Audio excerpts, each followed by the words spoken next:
భారీ వర్షానికి కామారెడ్డి జలదిగ్బంధంలో చిక్కుకుంది. కామారెడ్డి జిఆర్ కాలనీ నీట మునిగింది. ఓ ఇంట్లో గ్రౌండ్ ఫ్లోర్ వరకు వరద ముంచెత్తింది. దీంతో గ్రౌండ్ ఫ్లోర్ లో ముగ్గురు చిక్కుకుపోయారు. వారిని రక్షించాలని కాలనీ వాసులు వేడుకుంటున్నారు.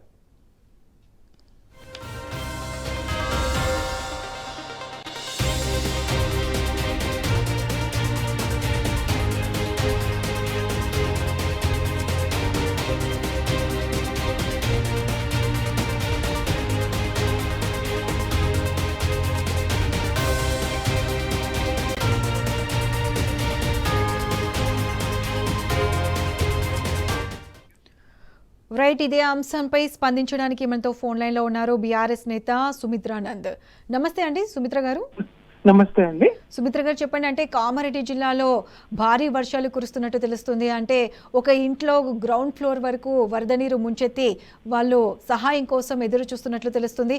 అయితే ప్రస్తుతం సిచ్యువేషన్ అక్కడ ఎలా ఉంది, ఎటువంటి సహాయక చర్యలు చేపట్టారు చెప్పగలరా? ఇది ప్రళయమా అన్నట్టు కామారెడ్డిలో గతంలో ఎన్నడూ కనీవిని ఎరగని స్థాయిలో వర్ష తీవ్రత ఉన్నది. ఈ స్థాయి వర్ష తీవ్రత ఉన్నప్పటికీ అనేక ప్రాంతాలు జల దిగ్బంధంలో మునిగి ఉన్నప్పటికీ మరి అధికారులు కానీ, ప్రభుత్వం కానీ, ప్రజాప్రతినిధులు కానీ అటువైపు కన్నెత్తి చూస్తున్నట్టు, ప్రజల్ని అప్రమత్తంగా ఉండమని చెప్తున్నట్టయితే కనిపించడం లేదు. ఎలాంటి సహాయక చర్యలు కూడా కనిపించడం లేదు. మరి ప్రజలైతే అక్కడ ఎంత భారీ అంటే కార్లు కూడా ఇంటి ముందున్న కార్లు కూడా కొట్టుకుపోతున్నటువంటి పరిస్థితి అక్కడ కామారెడ్డిలో కనపడుతూ ఉంది. బహుశా గతంలో ఎప్పుడూ రాలేదు, ఈ స్థాయి వరదలు ఎప్పుడూ రాలేదు.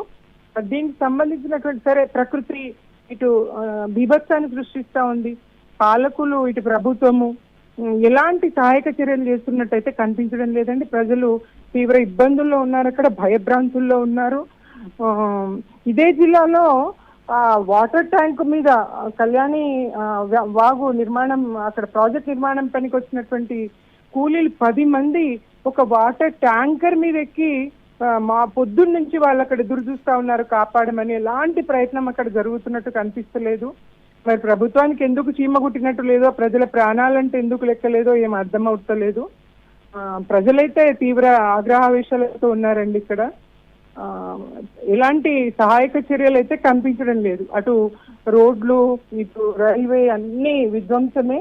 అటు కరెంటు లేక, ఇటు ఏదైతే కమ్యూనికేషన్ లేక, ట్రాన్స్పోర్టేషన్ లేక ప్రజలు చాలా ఇబ్బందుల్లో ఉన్నారు. ఈ వరదలో చిక్కుకొని ఉన్నారు. పంట నష్టం అయితే ఇక లెక్కలేదు. ప్రాణ నష్టాన్ని నివారించే ప్రయత్నం ప్రభుత్వం చేయలేకపోతుంది. ముందు వరదల్లో చాలా ఇబ్బంది పడుతూ ఉన్నారు కామారెడ్డి జిల్లా ప్రజలు. ప్రభుత్వం వెంటనే ఆదేశాలు ఇచ్చి, అధికారులకు ఆదేశాలు ఇచ్చి సహాయక చర్యలు చేపట్టాలని కామారెడ్డి ప్రాంత ప్రజలైతే డిమాండ్ చేస్తూ ఉన్నారు.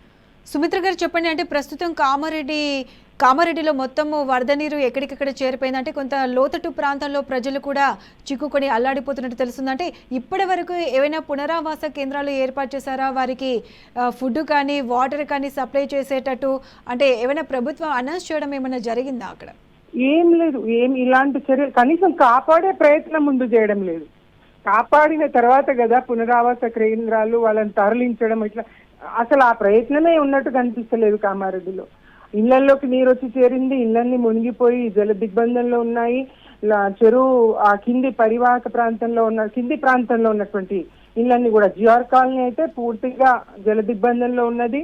ఒక ఇంట్లో చిక్కుకొని ఉన్నారు, గ్రౌండ్ ఫ్లోర్ లో కాపాడమని వాళ్ళు అడుగుతా ఉన్నారు.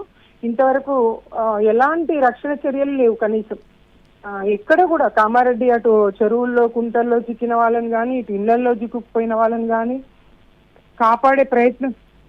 కాపాడే ప్రయత్నమే లేదు. ఎలాంటి ఆదేశాలు కూడా ఇంతవరకు అధికారులకు ఇచ్చినటువంటి, ప్రభుత్వం అధికారులకు ఇచ్చిన దాఖలాలు కనిపిస్తలేవు. పునరావాస కేంద్రాలు లేవు, కాపాడే ప్రయత్నాలు లేవు. ఈ కాంగ్రెస్ విఫల పాలన మరొకసారి స్పష్టమవుతా ఉన్నది. ఏ సందర్భంలోనూ కూడా ప్రజల పట్ల ప్రజల్ని కాపాడాలనే అంశం పట్ల చిత్తశుద్ధి ఉన్నట్టు కనిపించే పరిస్థితి కనిపిస్తుంది. సుమిత్ర గారు చెప్పండి, అంటే ప్రస్తుతం మీరు ఇప్పుడు సిచ్యువేషన్ చూస్తున్నారు, అంటే కామారెడ్డిలో మొత్తం భారీ వర్షానికి వరదలతో అంతా కొట్టుకుపోయిన సిచ్యువేషన్ చూస్తుంది. అంటే ఇప్పుడు ఉన్న కాంగ్రెస్ ప్రభుత్వానికి ఇంతకు ముందు ఉన్న బీఆర్ఎస్ ప్రభుత్వానికి అంటే ఎటువంటి చర్యలు, ఎటువంటి సమీక్ష సమావేశాలు చేపట్టేవాళ్ళు, వారితో వీరితో అంటే కంపేర్ చేస్తే అప్పటికి ఇప్పటికి ఏంటంటే సిచ్యువేషన్ ఎలా ఉంది? చాలా చాలా స్పష్టమండి. నక్కకు నాకానికి ఉన్న తేడా అన్నట్టు స్పష్టమైన తేడా కనిపిస్తా ఉంది. చిన్న ఆపద ప్రజలకు ఏదైనా సంభవించింది అని అంటే వెంటనే నాటి సీఎం కేసీఆర్ గారు స్పందించి అధికారులను అప్రమత్తం చేసి సహాయక చర్యలు చేపట్టమని ఆదేశించి హెలికాప్టర్లను పంపించి లోతట్టు ప్రాంతాల్లో ఉన్న ప్రజల్ని, వాగులకి అటువైపు ఉన్న వాళ్ళని వాగు దాటించి రక్షణ చర్యలు చేపట్టేవాడు గతంలో. పశువులను కూడా కాపాడిన చరిత్ర గతంలో ఉన్నది. ఇప్పుడు అలా ఎంత మాత్రం లేదు. ఉదయం నుంచి వేచి చూస్తూ ఉన్నారు. ఒక వాటర్ ట్యాంకరు, నీళ్ల ట్యాంకర్ మీద ఎక్కి, అది చాలా నీటి మట్టానికి సమాంతరంగానే ఉంది. అనేక టీవీల్లో ఆ విజువల్స్ వస్తూనే ఉన్నాయి, నిరంతరాయంగా వస్తూనే ఉన్నాయి. ఇంతవరకు వాళ్ళని కాపాడే ప్రయత్నమే లేదు. మరి ఈ ప్రభుత్వం నుంచి ఎలాంటి ఆదేశాలు లేవు. కనీసం కాపాడుతున్నామని చెప్పి ఆ ధైర్యాన్ని నింపే ప్రయత్నం కూడా చేయట్లేదు. మాట వరుసకు కూడా చెప్పట్లేదు. కాంగ్రెస్ ప్రభుత్వం అన్ని రకాలుగా విఫలమైనట్టు ఇక్కడ రక్షణ చర్యలు కామారెడ్డి జిల్లాలో విని ఎరగని స్థాయిలో పెద్ద మనుషులు, వృద్ధులు అందరూ చెప్తున్నారు ఎప్పుడు చూడలేదు ఈ స్థాయి వర్షాలని. వాగులు వంకలన్నీ పొర్లి పొంగుతున్నాయి. తాండాలన్నీ, కామారెడ్డి సమీపంలో ఉన్న తాండాలన్నీ జల దిగ్బంధంలో ముందు ఉన్నాయి. ఆ తాండా ప్రజలకి ఎవరు రక్షణ, సరైన ఇండ్లు ఉండవు. సరే, వాళ్ళు ఇళ్ళ మీదకి, డాబాలకు మీదకి ఎక్కి వర్షంలో తడుస్తూ అక్కడే తమని కాపాడమని అడుగుతూ ఉన్నారు.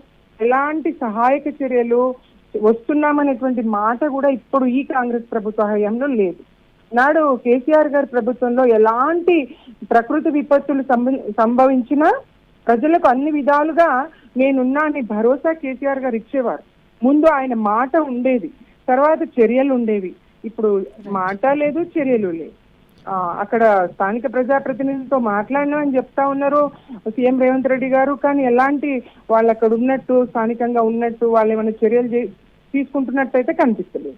అదే మన పార్టీ వాళ్ళైతే మరి గెలుపోటములు పక్కన పెట్టి ప్రజాప్రతినిధులుగా వాళ్ళు ఇప్పుడు లేకున్నా అక్కడుండి సహాయక చర్యలు ఏం చేయాలి, ఎట్లా చేయాలి అని ఆలోచిస్తా ఉన్నారు. అక్కడ సురేందర్ అన్న గారు ఎల్లారెడ్డి నియోజకవర్గంలో అక్కడ ఆయన అందుబాటులో ఉన్నారు, ఇక్కడ కామారెడ్డిలో అందుబాటులో ఉన్నారు. కానీ అదే పాలకపక్షానికి సంబంధించినటువంటి ప్రజాప్రతినిధులు అయితే వాళ్ళ ఆచూకీ అక్కడ కనిపించడం లేదు. Okay, right. సుమిత్ర గారు, ఇప్పుడైనా కోరుకుందాము ఈ రేవంత్ ప్రభుత్వము ఇప్పటికైనా స్పందించి ఈ వరదల నుంచి ముందస్తు చర్యలు తీసుకోవడం, లేకపోతే వారికి పునరావాస కేంద్రాలు ఏర్పాటు చేసి ప్రజలను రక్షించాలని మనం కోరుకుందాం. థ్యాంక్ యూ అండి, మీరు ఫోన్ లైన్లో పార్టిసిపేట్ చేస్తున్నందుకు థ్యాంక్ యూ.